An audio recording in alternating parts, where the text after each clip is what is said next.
प्यारे दोस्तों, पुराने शहर इलियास परुल्ल इब्राहिम की हुकूमत थी। वे एक बेहद न्यायप्रिय विद्वान और ईमानदार शासक माने जाते थे।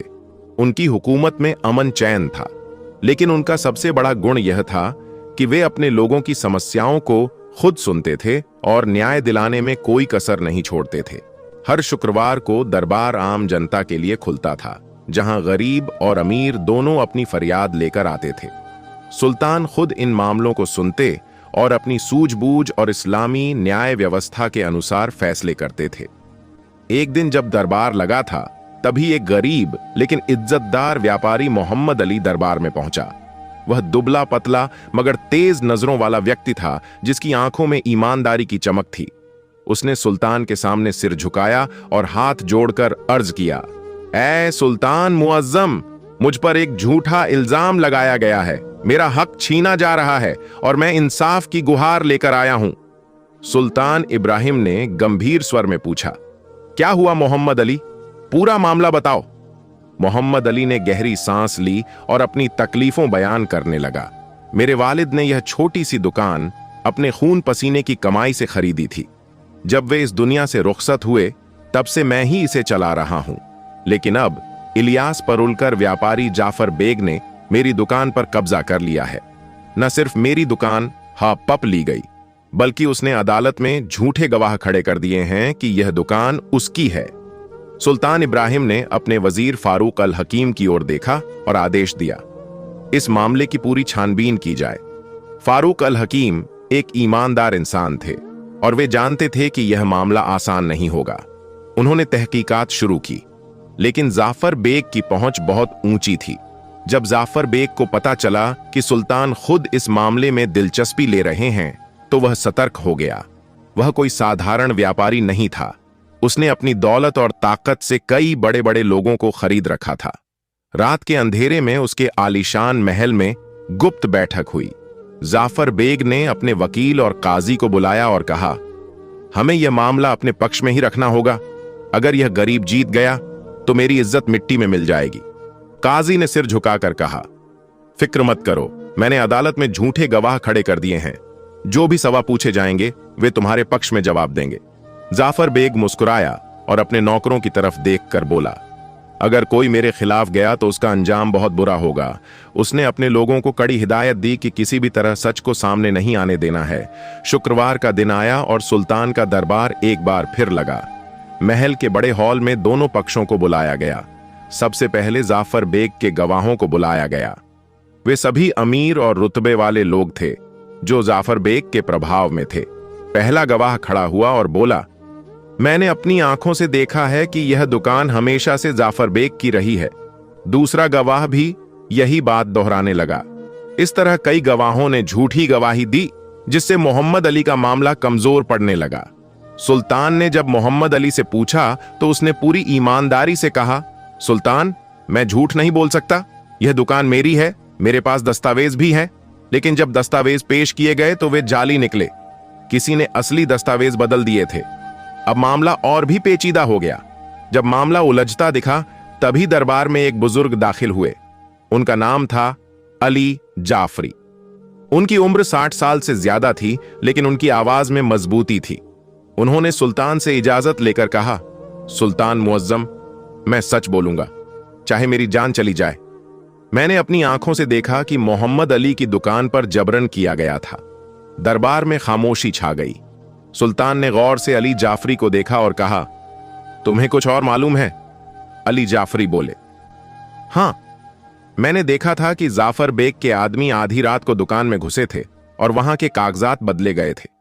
सुल्तान को अब यकीन हो चला था कि मामला गड़बड़ है। उन्होंने अपने वजीर को आदेश दिया कि वह इस मामले को और गहराई से देखे। इस पूरे मामले में सबसे दिलचस्प मोड़ तब आया जब महल में काम करने वाले एक नौकर उमर को कुछ संदिग्ध बातें पता चली। उमर को रात के वक्त काजी और जाफर बेग के बीच होने वाली बातचीत सुनने का मौका मिला।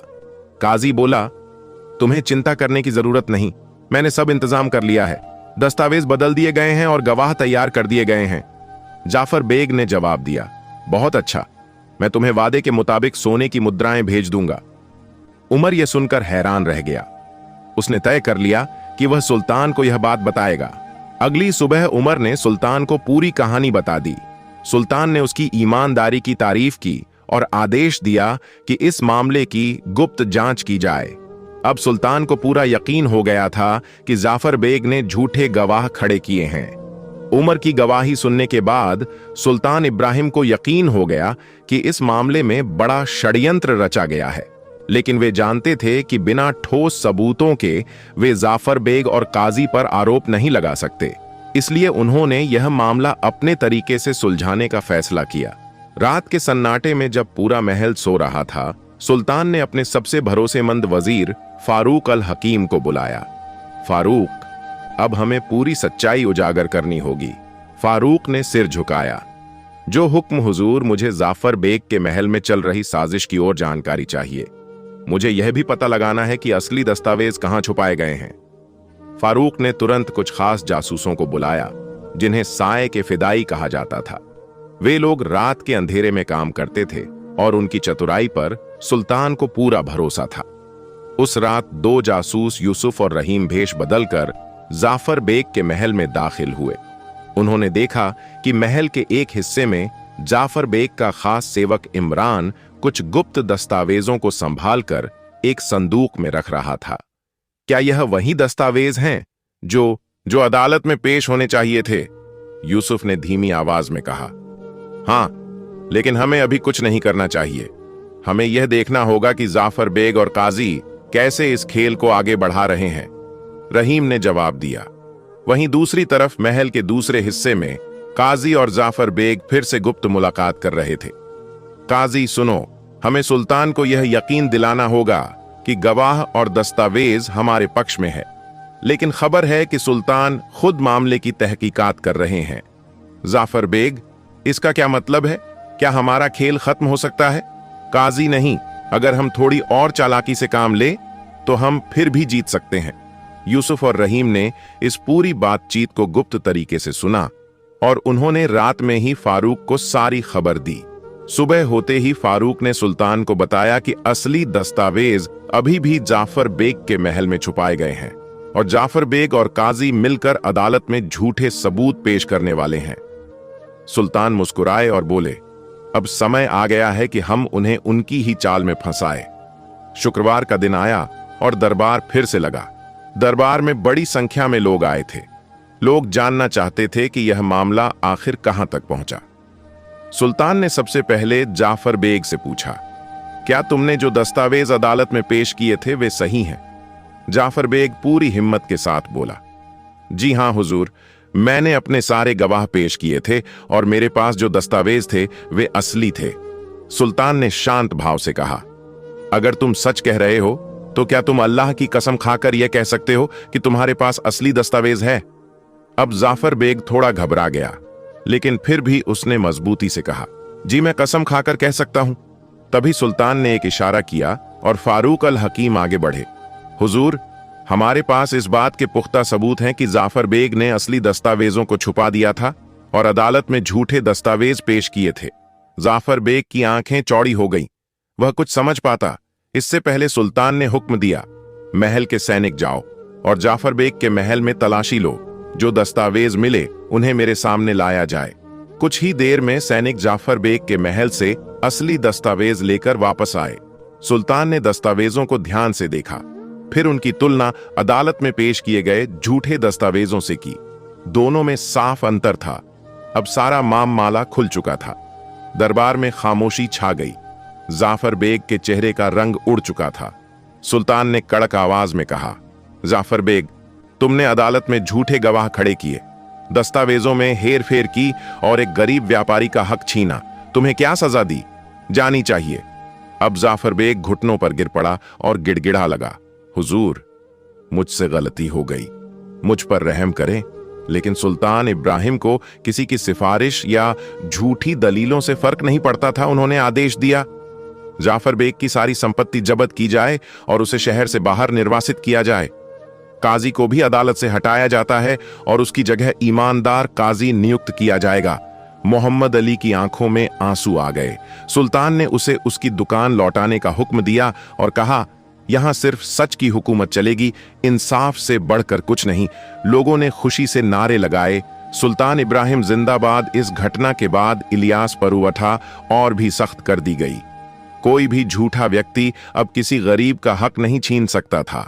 सुल्तान ने पूरे नगर में ऐलान करवाया कि अगर किसी पर भी जुल्म हो रहा है तो वह सीधा सुल्तान के दरबार में आ सकता है। अब लोग खुद को सुरक्षित महसूस करने लगे। तो वहीं दूसरी तरफ जाफर बेग और काजी के पर्दाफाश होने के बाद पूरा नगर सुल्तान इब्राहिम के न्याय की तारीफ कर रहा था। लेकिन इस फैसले का सबसे बड़ा असर मोहम्मद अली की जिंदगी पर पड़ा। अब वह सिर्फ एक छोटा व्यापारी नहीं था, बल्कि पूरे नगर में ईमानदारी और सत्य का प्रतीक बन चुका था। जिन लोगों ने पहले उसका मजाक उड़ाया था, वे अब उसकी तारीफ करते नहीं थकते थे। सुल्तान के आदेश पर उसे न केवल उसकी दुकान वापस मिल गई, बल्कि उसके नुकसान की भरपाई के लिए महल से आर्थिक सहायता भी दी गई। अब उसकी दुकान पहले से भी ज्यादा समृद्ध हो चुकी थी।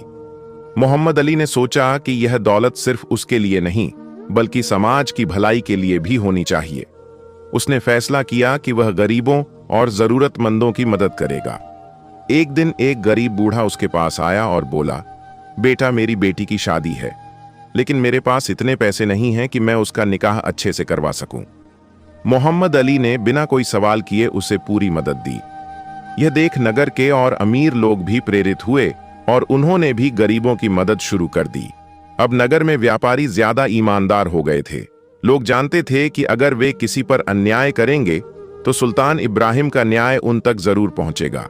समय बीतता गया, लेकिन यह घटना लोगों के दिलों में हमेशा ताजा रही।